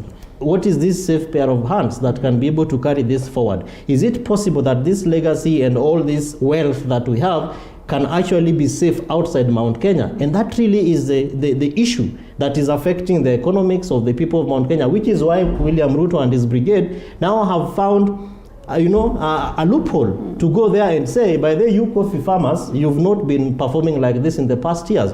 Where are the questions? But you see, from a governance and leadership perspective, you are asking these questions, which you should be asking right in the House, because you are the deputy president. So if there are no laws to safeguard coffee farmers from the Mount Kenya region, it is not for you to go there and tell them that the president has refused for money to come. It is for you to sit in the executive and question and talk about it and say, by the way, these people voted for us. Why are we not, performing in the manner that is supposed to also excite them to support our party? And last but not least, in my view, is the ultimate interest of the citizen. What is it? The ultimate interest of the citizen is that you have a government that is, providing proper policies for you to do business. There are proper laws for you to be able to engage socially and economically and politically with people, and that ultimately you are secured, that the defense forces, basically the larger security of both the individual and the society. That is not the conversation that we are seeing right now. We are seeing, what we are seeing as it is about who, will inherit the presidency, who is going to be our spokesperson. Where is the voice of the common citizen in all this? And that is why, for me, the common citizen has to organize. And that organizing, I am afraid, is not in what Gloria is whispering to me, the Hustler Nation. Because the Hustler Nation, everything, and I'll tell you, I have read all the economic, these things that the hustlers are calling Hustler Coast, Hustler Mount Kenya. 98% of this is Vision 2030, which the president is trying to put together through what is called the Big Four agenda. But some people who think they are more of hustlers and can be able to talk effectively are running away with these ideas because they are discussed here.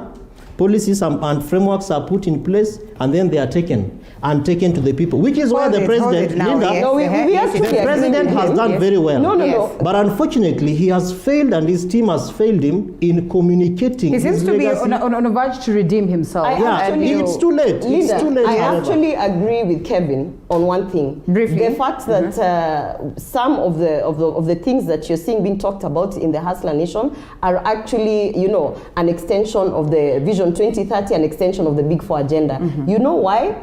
Because they were a team. And the thing that he talked about, that, the deputy president actually should not be coming to the people to tell the people that, we should have done this, but the president has refused. He should be telling those things to his partner, saying, we promised this guys ABCD, why are we not delivering? We saw that happening. That's the reason why, to an extent, the fight between His Excellency Uhuru Kenyatta and the Deputy William Ruto became so intense that William Ruto took a backseat. So we saw it happening when he questioned. During the handshake is when they were actually opening the low affordable houses, which is under the Big Four agenda. That's when the handshake happened. We saw how everything was dropped in terms of the Big Four agenda. So, yes, indeed, there are some things that William Ruto was working on with His Excellency Uhuru Kenyatta. But because of the fights that they had, because of the handshake, because of the distraction, because of all those things, he actually realized when the war was already No. He actually listen. That's what the people of No, that's not true. The Linda, I need was not. Let me tell you something. It's not about the House of Jubilee. I'm talking about William Ruto and Uhuru Kenyatta. Please go back and see the day when we had the handshake. Whether it was 2 days before or 2 days after, when they went to Ngara to launch the affordable housing, which is under the Big Four agenda. Look at all the initiatives that they were working, Uhuru Kenyatta and William Ruto, going to launch under the Big Four agenda, pushing right before the handshake. Then look at what happened right after the handshake. We went into this BBI forum that has never come to an end. But the most important point here is that there are some, indeed, it is true. What Kevin is saying is true. There are some things that have been lifted from Vision 2030, from the Big Four agenda, because nobody has said the Big Four agenda was a horrible thing. What we are saying is this government under Uhuru Kenyatta has actually failed to, execute the Big Four agenda. President Uhuru Kenyatta is trying so much so to probably redeem something. In as much as Kevin says it is too late, then how much, detrimental will this be to the Hustler Nation, quest for, changes and, also incorporating whatever it is that they carry from this end into their manifesto in a scenario where you can see it's all about projects and projects and projects and all that. The $1 million challenge we've always had is, for a long time, we had a deputy president who was an expert at launching. And I told you that guy would come to Kiambu, launch a road from this side using green tractors, and remember to come back after a month and launch the same road from the other side using yellow tractors and so on and so forth. And the president became wise and decided. Propaganda. No, it's true. There are roads he's launched more Alena, than don't once. allow this. Okay. No, don't allow this. And that's why Matiang'i was appointed. No. Okay. This. Let's speak facts. You have nice earrings. Let's continue. You see how that we are not going to nice. That one I acknowledge too. I saw that. That's why she was doing this. He's trying to digress. Do not bring rumors and propaganda. The things that were launched under the Big Four and Vision 2030. The maneno ya ati nyuma ya tent. Don't bring that. No. This is what I was coming to. All right. So the president discovered that William Ruto is very interested in 2022. As early as 2017, September, he was already campaigning for 2022 with his cheerleader being Dindi Nyoro and a few others. Hizi kuni nimekwambia they don't burn for so long. Now, the president decided to appoint Matiang'i as a super CS because he's good at implementation, so that we have a guy whose core job was only one: go and launch projects. If you want to launch those ones that are in your dreams. After appointing Matiang'i, what has happened so far?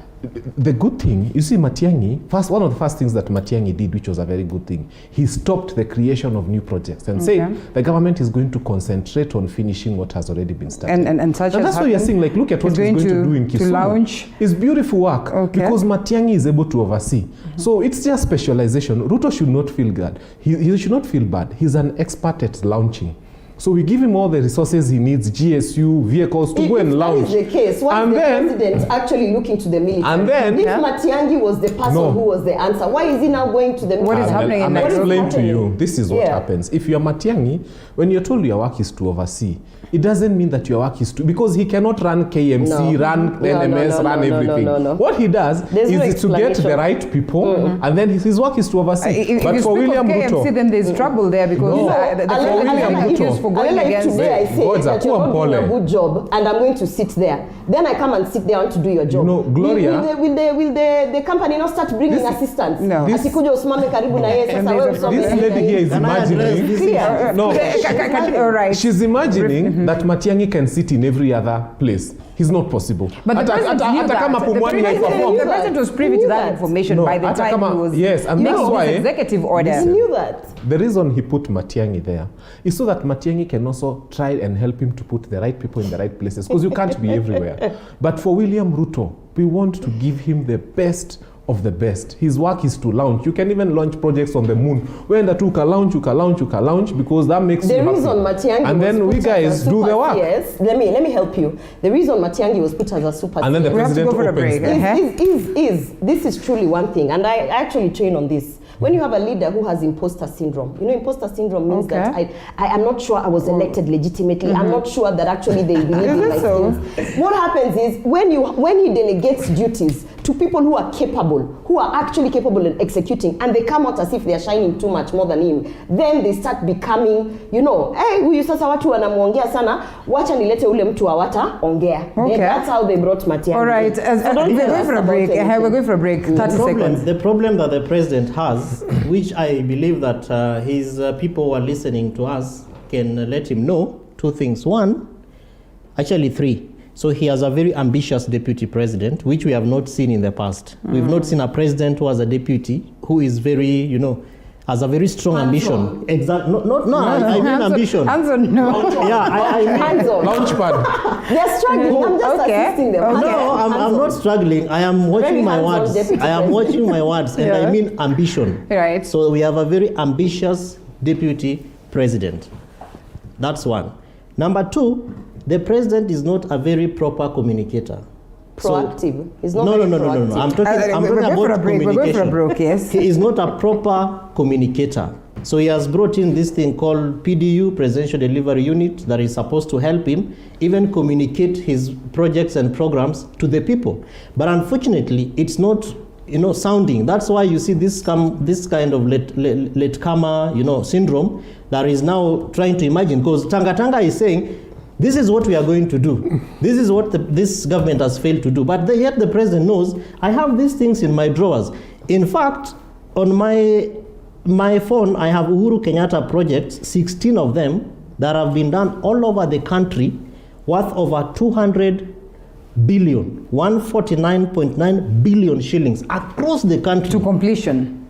Some of them are completed, some of them are completed, some of them are not. In fact, some of them are failures, of people who have been delegated to that power in the name of directors or CSS and from directors. 149 billion, we want to know how many billions were lost under those So I am coming, so let me just finish my point. So those three issues are the things that I'm sure the president is struggling with. So even bringing in Matiang'i is not helping, because Mheshimiwa Matiang'i has his own portfolios under his Minister of Interior. Let him deliver on those issues. The president needs to emphasize on what he's already doing. Get down to the people, let people understand the impact, futuristic impacts of some of these programs and projects. Universal healthcare, what does it mean? All right. Mothers will no longer be giving birth in the villages. We will empower health facilities at the county levels and ensure that resources are there. Let people understand those things, which is not what is actually going on now. All right. Allow us. No, we have to take a break, Gloria. The president needs to work with his deputy. But now that's the question. I am glad that is exactly what someone is raising as a question. Just where is the deputy? These two people were voted in together. The deputy president, why is it that it's complaints on the president? Yes. We take a break. They don't have adjectives and adverbs. We're coming back to that. And we're coming back to that note. We have to take silently. We're going. Wondering What next in a crowded, confused and uncertain career market after KCSE?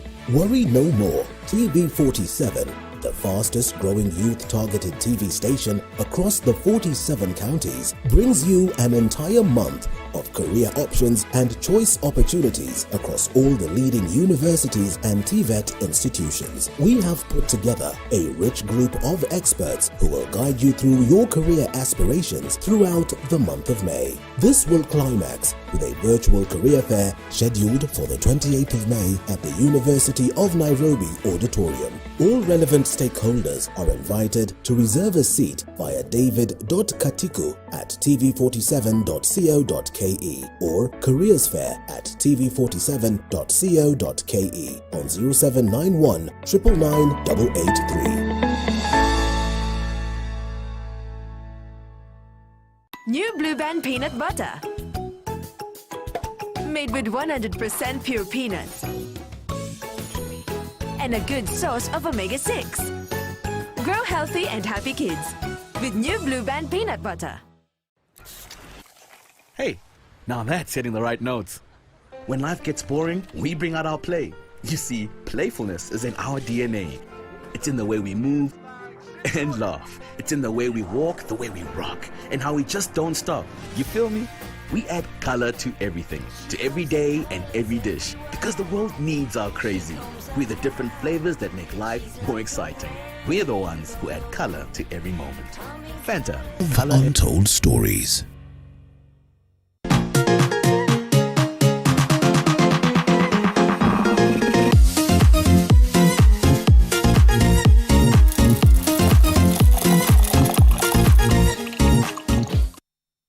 Welcome back to the broadcast. Hashtag Morning Cafe at Linda_Lela TV47KA. Drop those comments as we sample them as we continue with the broadcast. Still with me, Gloria Roba, Kevin Osido, and Ben Kinuthia. Before we continue, we actually need prayers. So it's that National Prayer Day. I don't know whether many of us are privy to this information, but yes, this is being conducted in Senate, and therefore we have our reporters on ground already. They'll be taking us through what plays out there. It is that moment where we come back together, as a nation and acknowledge the importance of God above everything. The policies, everything that we set up, everything that we work on, the battles that we have, the intolerance that sometimes we witness. Above everything, we go back to that drawing board and we say, what? There's that one person who's supreme, and therefore the wisdom, guidance, and everything comes from up above. Your sentiments, reservations, what do you make of this? Maybe a sentence. The prayer days. The National Prayer Breakfast Day. I think I've always had a problem with this. Sometimes I look at it and I see the MPs. There's one that was done at Safari Park, I remember, and there was a feast, and the way my MP was eating was not representative of how I eat. I did not send them to represent me there in such habits. So there's more of such a huge budget allocated to taking our leaders to go there, and I think a National Prayer Day should have been the day when they are literally made to fast the whole day and go to a place. Actually, when Kenyans want to pray, they go to mountains, they go to very difficult places, they deny themselves a lot and pray and fast. But we have a contrast where when our elected leaders want to pray for us, they have a feast. Feasting and praying don't go together. So this, for me, is just a waste of our resources. In fact, it should have happened from the MP's pockets. The way those guys eat that food is not representative of the way, you'd call them hustlers. They don't eat like that, and they don't eat at Safari Park. And one argument said, we're coming back to you, why didn't they just decide to, loop this in together with Madaraka Day, and let's make that prayer on Madaraka Day? As Ben would rightfully put it, some, research will go into that. Linda, let's differentiate between God and our leaders, because those two are totally incomparable. We cannot bring down God's glory to how people are eating. The National Prayer Day is a tradition that has been observed, if not worldwide, but Kenya's tradition, I think, is borrowed from the United States of America. In fact, most of our prayer days, we have American leaders coming to speak to us as invited guests, and they speak to the president, his deputy, and then our parliamentarians, which is why today Parliament is actually hosting this, because of COVID-19 the protocols. Otherwise, I'm sure it would have gone to Safari Park. It's been an open space for citizens, of course the leaders, and then some few invited religious leaders, and then Kenyans. I'm privileged to have attended 2 past prayer days, and I like what I see, because at that particular point in time is the only time when our leaders actually realize that there is another hand on top of our hands. Because when he says you die, you die. When he says you are president, you are president, despite the amount of work you will do to be president. And so what therefore needs to do, what we need to do as a people is to stop being hypocritical. Okay. And then, we prepare ourselves to prayer, we go to pray, and actually live the kind of prayers that we make to God. Because it is very disturbing that once we leave the prayer place, we start abusing each other. And I'm sure this is going to be live on almost all our TV stations, and people will be watching. But how stupid can we be to be very close to God at this particular point, and then the moment we leave the prayer place, we start abusing ourselves. Yeah. And that therefore needs to resonate with how we also become stewards of the resources that God has given us, because that really is the essence of humanity, that God has made us co-creators with himself and is giving us resources. So why are we stealing monies that are supposed to be building hospitals? Why are we running away with monies that are supposed to be for schools that children are supposed to be playing in their fields and all that? Corruption therefore needs to, we need to begin to reflect the spirit of the National Prayer Day in terms of how we lead the people that God has given us to lead. And I don't think that is what we have done very well as a people. And I am also hoping that the way we saw in the last, 2018-2019 Prayer Day, where the President shook hands with the former Prime Minister, that even now the Deputy President and the President can actually shake hands in the spirit of the National Prayer Day and form a joint effort towards making this country a better place. Otherwise, it is important for us to pray, and I am happy that as our Constitution again espouses, God is really above all. Our sovereignty, we say, E Mungu nguvu yetu ilete baraka. When we were young people, we used to recite the loyalty pledge. I pledge my allegiance to God and to the President and the people of Kenya. So really God comes at a very prominent place in our leadership, governance, and also how we run our lives. All right, Gloria, even Pastor as you tell Kevin. us.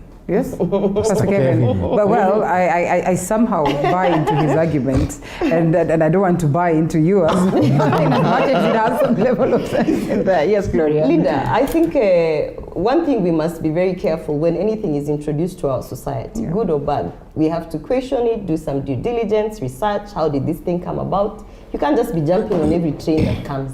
This train has come, you jump on it like BBI, You have to question. This National Prayer Day, where did this come from? How did it start? If you go back in history and see how it started, it actually came from, I think 1987, when, what's his name? When Kalonzo Musyoka was actually the deputy speaker. He was invited to Washington, D.C. And that's when, and there he witnessed, there was, I think they were doing a prayer for their parliament, I don't know what. And so that idea was borrowed. It was like, okay, for political purposes and to have peace and stability within our political conflicts, blah, blah, blah, maybe we can borrow this idea. Then it was very short-lived because I think people didn't understand what that thing was. So in 2002, again, David Musila introduced it back in Parliament.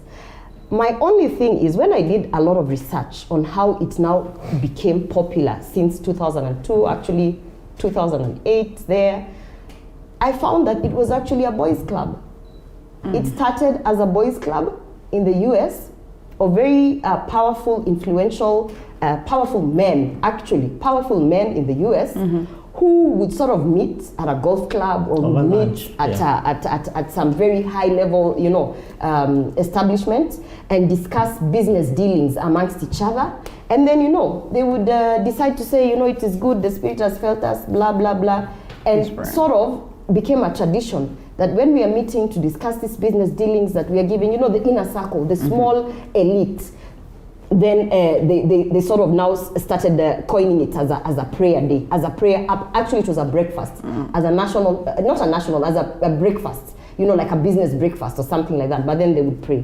So, And actually, the person who then made it popular and brought it to Kenya in that form so that they could sustain it and somehow get it to be accepted from the executive down to parliament and somehow become a sort of national day, also belongs to a boys club.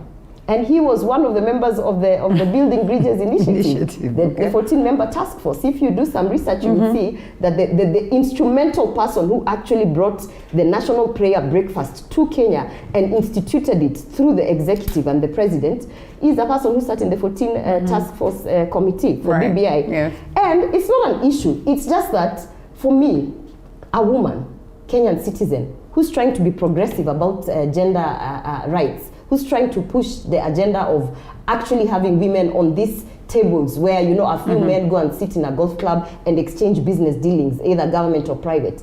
You know, I then asked myself, okay, once I found out about it a couple of years back, then I said, I want to be part of this. I want to be part of that National Prayer Breakfast where you only sent invites to a certain few elected members, a few appointed leaders, and do you know how difficult it was? I never got in. Okay. So it was a closed circle, and it was amongst the people who do business with each other and amongst the people who guard what you would call the system of the deep state.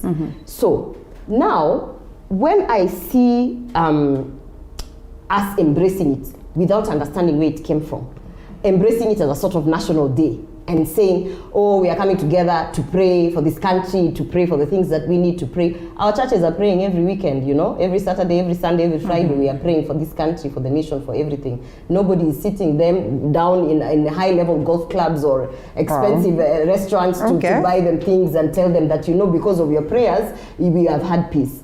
So I think for me, it is a waste of resources. I think it's an inner circle club which they have refused to open, particularly for women. I'm challenging anyone here or anyone who's watching to go and see the invites that are sent for the National Prayer Breakfast and count for me how many women are actually invited. If not Helen Zawali is the soloist this morning. If not elected, who are actually invited as equal players and told, come, you are a respectable woman of this society, you are influential enough, we would like to do business with Gloria, you. Gloria. So, no, that's not true. It's not true to you. This is based on facts. I've given you the history of where it came from, how we adopted it, and who I can even tell you who introduced it to this country, to the executive. And the same person who introduced it, Professor Leron K, has a boys club where they do breakfast for men only every week. Influential men who they push. Gloria. So I'm speaking as a woman, and I'm telling you, go and research. Come back, Kevin Osido, and tell me. Kevin is here. Let him counter that. I'd love to counter the same, but then I'm not in that position, and therefore allow you to. I have attended 2 National Prayer Breakfasts at Safari Park. I don't belong to any of those clubs. He belongs to the prayer breakfast of Oloren K, which is for men. Ask him. No, even as we speak right now, I can tell you. As we speak right now, I can tell you of university students who are going to, in fact, who have been invited. I'll tell you about county leaders who have been invited, based not on clubs. These are leaders who are doing transformational things in the lives of their societies. And I agree with Gloria when she says that every Saturday and Sunday we pray. And Friday. But this is different, because this is the only time you have the executive, the legislature, the inner club, and also the judiciary seated together to present this nation before God. Yeah? It is not an inner club. Yeah? Professor Oleron K. I'm glad that this year Oleron K listened to my expressive views on how patriarchal they had turned that thing to, and I'm glad that he actually opened the doors to women, to youth, and particularly to women. I am telling you what has been going on, not this year. In fact, there is also what is called the Parliament Choir, which you will also see singing. They've been singing over the years, and is comprised of both males and female. That's what I'm saying. They will be singing here. Yeah, but we are talking of the National Prayer Day, the origin, the initiators, and where it came from. And I told you, Linda. Ask Kevin, how did you know about it? Kevin belongs to a male breakfast club that actually influences the National Prayer Day, and that is how he knew about it. And he can tell you that. No, Linda, I'm surprised that you... What Gloria is saying is therefore very true for all the things that Ben says about Gloria. Because if she can purport all these things... No, but answer. And I am telling Kevin, you... don't you belong to this boys club? No, I don't. Let's play the devil's advocate for a moment. Let's play the devil's advocate. By and large, prayers are belong important. to the breakfast for the men's Gloria, not the club that we're talking about. Gloria, whichever way, if the prayers work, then it's a good thing. They say hata mwizi akienda kuiba anaomba. That's why I said I have no issue with the actual event. Yes. For me, you cannot just present anything and I swallow. I have to do some research, find out where it came from, what are the issues, do I buy into this ideology before I actually sit and speak positively or negatively about it. Okay. So what I'm trying to highlight is what I highlighted to Professor Olorunke a couple of years back, and I said, first of all, this sounds good, but it sounds very patriarchal. I'm a woman who's pushing for the women agenda, and until you open those doors for women, and I'm truly glad Linda, that they have listened, and I'm hoping that we have more people like me around that boys club. Yes, as we shift gears. This country is in God's hands. Anybody can initiate a prayer. You can even I'll tell you for free. Siaya County government meets every Monday with the governor and the executive and the church leaders to pray. You know, and it's not broadcasted. County governments actually have their own county prayer days where the executive sit and meet with their people. And anybody, including the boda riders, including the mamambogas, when they go to their Wednesday meetings, they pray for this country. The difference is that they don't have a budget from the national budget. So we cannot... This one has a budget. Okay, God's grace from the national in the land of Kenya cannot be overlooked. Now that you spoke about Siaya wako na budget ya national kitty, wasituambie. And I'm actually told, you know, from reports, you know, it's the worst amongst the worst performing. You see, with all the prayers, God's glory, because there is going to be a day of judgment. That's why I spoke about God's grace and corruption. All right, let's speak about that. Let's speak the performance. You've seen that list in terms of revenue collection, and well, there's some level of potential as exhibited. And therefore, it's equally very important that we discuss that. Even as we make prayers, what progress? Sometimes you can really discourage people from making prayers. But anyway, live pictures from Parliament, that is the Senate buildings, where the prayer session will be carried this morning. As earlier on mentioned, our very own David Mudoka is on standby to make sure that he gives you updates on what will play or will take center stage there, and therefore preparations in high gear for this crucial moment as we acknowledge the importance of the supreme being that is God in, you know, how we run the activities of the nation. Of course, we'll be giving you the program later on as to what plays at definitely the key prayer and moments of, you know, singing the national anthem, also the East African anthem, and generally acknowledging the importance and the presence of God for the nation at this trying moment. So much happening politically, the tough times occasioned by the unprecedented COVID-19 pandemic, and of course we are at that point where we're struggling economically, and therefore we can all cross fingers that indeed God is going to be keen to listen to us, and, you know, then we get the fruits of these prayers that we are making. Yes, coming back to you, Ben. In regards to, yes, the performances, the revenue collected at the level of the counties, we really might not be able to speak much of that because we understand how counties are struggling, one, to stay afloat.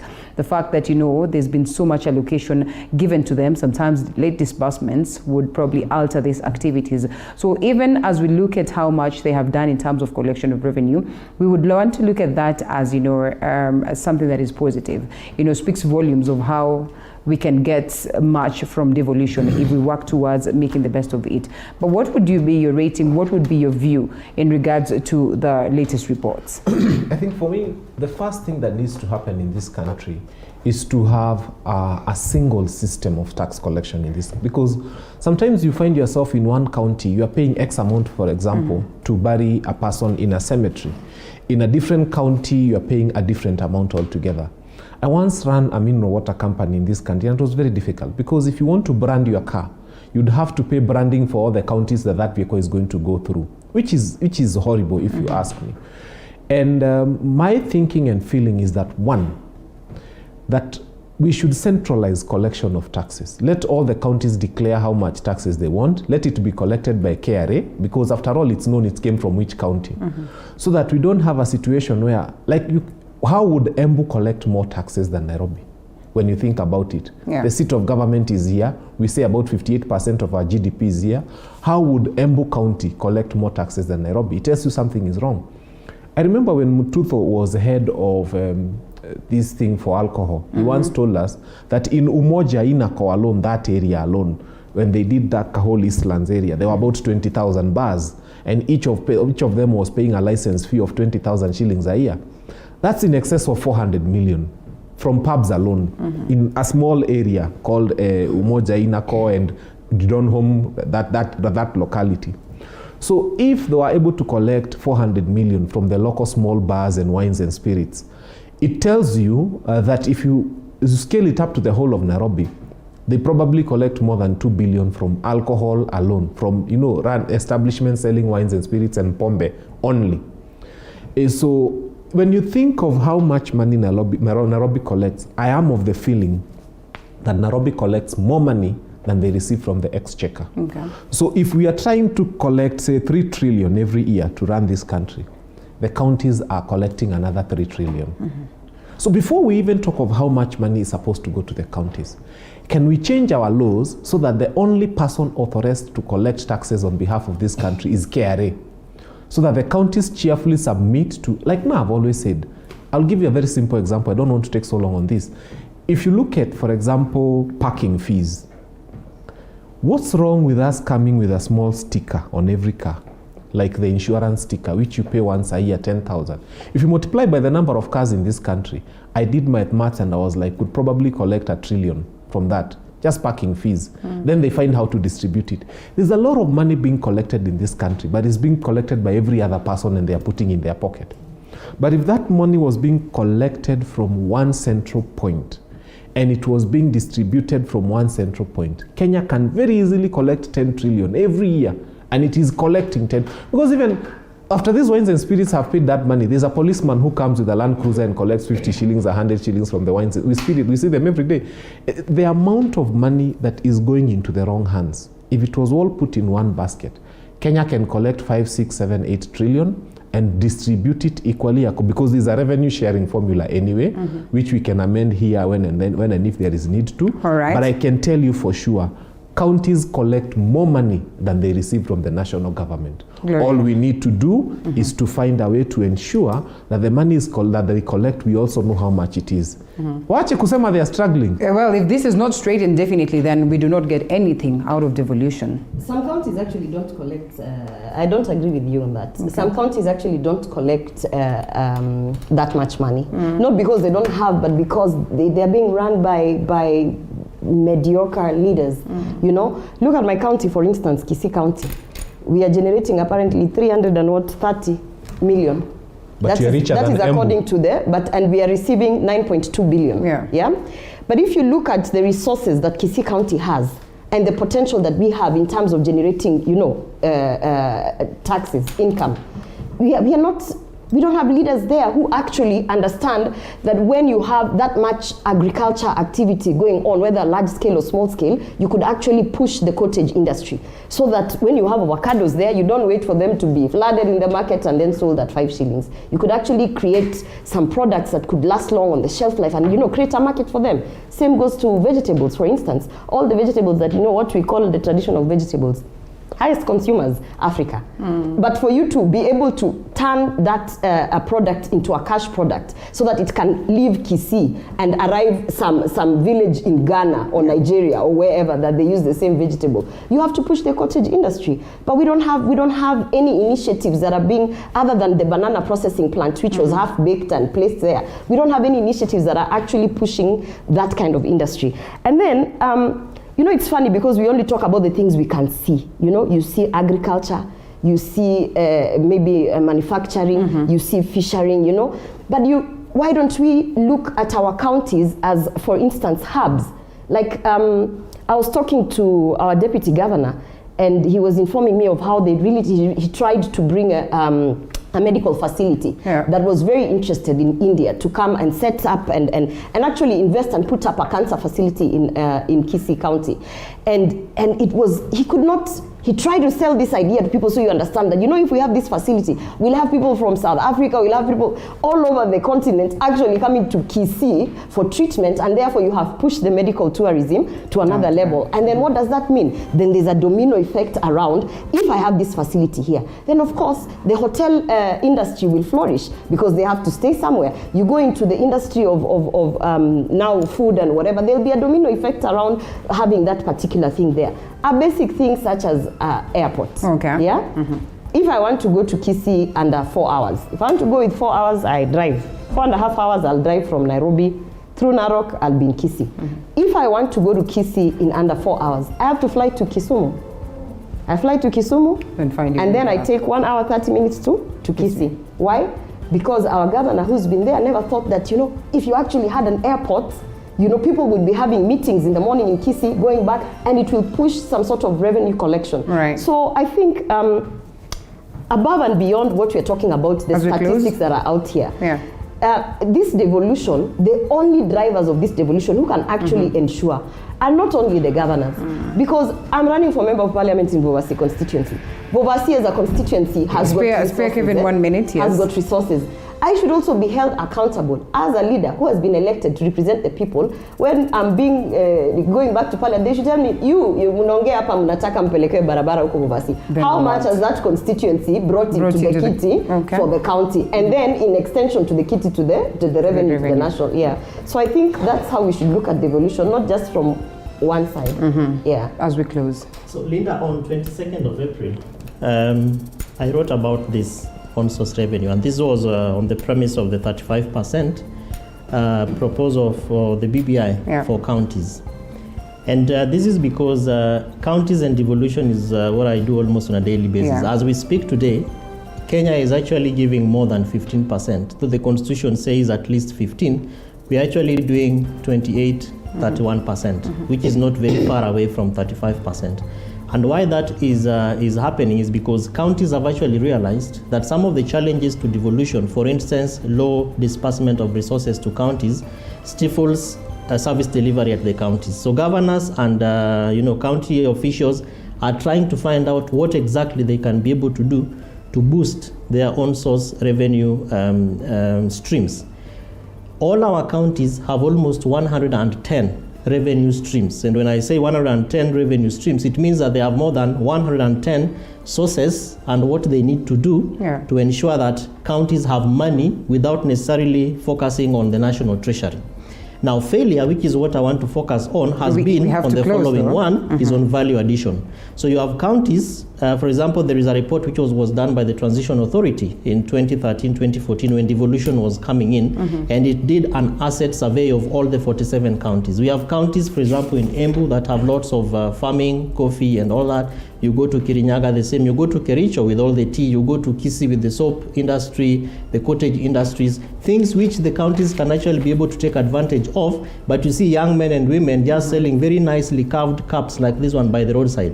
Why can't counties ensure that we do two things? One, pass effective laws. So the county assemblies need to ensure that they have laws that follow functions as per Schedule 4 of the Constitution, that therefore will empower the people and also the county government. Because what is happening today is that you have people who are going to, take taxes, or what we have, we call cess, and different taxes from people who don't even understand why that is happening. Number two, once in a while, we see governors advertising that they are giving levies for, rate payment and all that.